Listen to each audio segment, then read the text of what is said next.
Assalamualaikum warahmatullahi wabarakatuh. Perkenalkan, nama saya Naufal Musyafar Rustam dengan NIM 2296370 dari kelas 22306. Di sini saya akan presentasi apa itu faktor penyebab stres pada mahasiswa dan efek stres pada mahasiswa. Sudah tahu kan apa itu stres? Stres adalah perasaan yang umumnya dapat kita rasakan saat berada di bawah tekanan, merasa kewalahan atau kesulitan menghadapi suatu situasi. Stres dalam batas tertentu bisa berdampak positif dan memotivasi kita untuk mencapai suatu tujuan, seperti mengerjakan tes atau berpidato. Namun, stres yang berlebihan, apalagi jika terasa sulit dikendalikan, dapat berdampak negatif terhadap suasana hati, kesehatan fisik dan mental, dan hubungan kita dengan orang lain. Mahasiswa umumnya memiliki tingkat stres sedang yang disebabkan karena beban tugas yang berlebih, proyek kelompok, harapan dan tekanan orang tua, pola perubahan belajar, dan lain-lain masih banyak lagi. Mahasiswa yang tidak dapat mengelola stres dengan baik kemungkinan memiliki tekanan psikologis yang lebih besar. Stres akademik merupakan tekanan untuk mencapai kegiatan akademik yang lebih baik, misalnya performa di dalam kelas, nilai ujian akhir, penyelesaian studi, bahkan kehidupan pasca kampus. Apa saja sih penyebab stres pada mahasiswa? Yang pertama, ekspektasi tinggi terhadap prestasi akademik. Mahasiswa seringkali khawatir dengan masa depan mereka. Tentunya mereka juga paham bahwa hasil akademik sangat berdampak pada masa depan mereka. Mahasiswa sarjana juga tentunya ingin mendapat gelar akademik pertama, besar harapan mereka untuk memiliki hasil yang baik. Kebanyakan dari mahasiswa saling bersaing secara sehat dengan teman-teman mereka untuk mendapatkan nilai tertinggi dalam ujian ataupun untuk mendapatkan nilai indeks prestasi. Mahasiswa cenderung memiliki stres akademik karena takut tidak dapat memenuhi harapan mereka sendiri atau keluarga, memiliki kekhawatiran mengenai masa depan, takut gagal dalam ujian, dan munculnya kekhawatiran mendapatkan ejekan dari teman ketika mereka mendapat nilai yang rendah. Yang kedua, beban akademik yang tinggi. Beban akademik mahasiswa sarjana cukup besar karena perlu mengambil sekitar 20 SKS per semester jika ingin lulus tepat waktu. Selain itu, mahasiswa perlu mengerjakan tugas kelompok, proyek kelompok, dan ujian mata kuliah. Akibatnya, mahasiswa kadang menangani banyak tugas dalam waktu singkat dan bersamaan.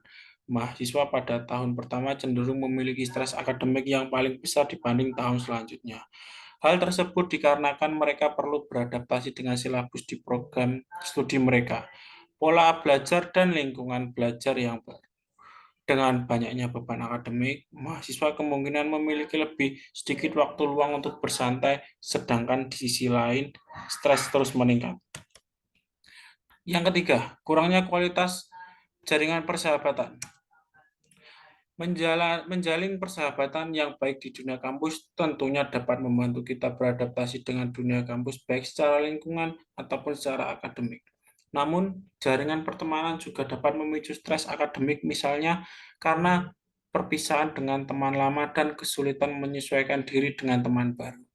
Jaringan pertemanan di dunia kampus sangat penting karena banyak tugas dan proyek yang perlu dikerjakan secara bersamaan dengan teman kelompok ataupun perlunya saling mendukung antar pertemanan. Ketika memiliki permasalahan, mahasiswa dapat berbagi cerita dengan teman dan keluarga untuk mengurangi stres yang dimiliki ataupun mencari solusi untuk menangani masalah yang sedang dihadapi. Perlu digarisbawahi bahwa terkadang ada pertengkaran atau konflik yang terjadi dalam pertemanan di lingkungan kampus. Hal tersebut bisa menjadi salah satu pemicu meningkatnya stres akademik mahasiswa. Lalu, bagaimana efek stres pada mahasiswa? Yang pertama, kinerja akademik yang buruk. Stres akademik kadang dapat memotivasi kita untuk bekerja dan belajar dengan lebih baik. Namun, ketika tingkat stres akademik semakin tinggi, maka akan menimbulkan efek sebaliknya. Ketika mahasiswa tidak dapat mengatur waktu dengan baik, maka efektivitas belajar mahasiswa juga akan menurun. Apalagi adanya pengalaman mengenai kegagalan akan menghambat seseorang dalam mencapai tujuan dan menimbulkan efek putus asa. Yang kedua, Kecanduan internet. Saat ini, kita sangat erat dengan teknologi dan internet. Mahasiswa dapat mengambil banyak informasi dan materi perkuliahan dari internet. Namun, tentunya penggunaan internet tidak hanya untuk mencari informasi saja. Internet juga dapat digunakan untuk bermain game online dan sosial media. Hampir seluruh mahasiswa di penjuru dunia menjadi pengguna internet. Penggunaan internet yang berlebih juga akan berpengaruh pada gaya makan dan pola tidur yang tidak sehat. Stres akademik juga dapat menyebabkan emosi negatif dan beberapa masalah lain seperti kecanduan internet. Penggunaan internet yang berlebihan biasa didasari karena ingin mencari kebahagiaan ketika bermain games atau menggunakan sosial media. Kurangnya waktu tidur. Tidur penting bagi setiap kita karena istirahat dapat membantu memulihkan energi tubuh. Menurut National Sleep Foundation tahun 2016, jam tidur yang direkomendasikan untuk usia 18 hingga 25 tahun adalah sekitar 7 hingga 9 jam. Namun, seperti yang kita ketahui, waktu tidur mahasiswa cenderung kurang karena mereka memiliki banyak tugas yang perlu dikerjakan. Mahasiswa yang kesulitan untuk tidur kemungkinan akan mengantuk di siang hari.